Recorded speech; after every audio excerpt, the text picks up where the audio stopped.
మేము స్థానికులకు ప్రతి మంగళవారం ప్రత్యేకమైనటువంటి దర్శనాన్ని ఏర్పాటు చేశాం, విఐపి బ్రేక్ లాగా.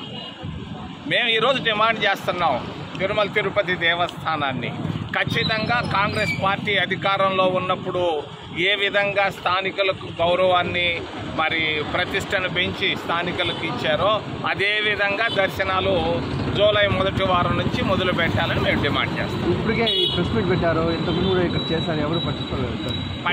అధికారులు అడిగేది ప్రజాస్వామ్యంలో ఈ సహజమే.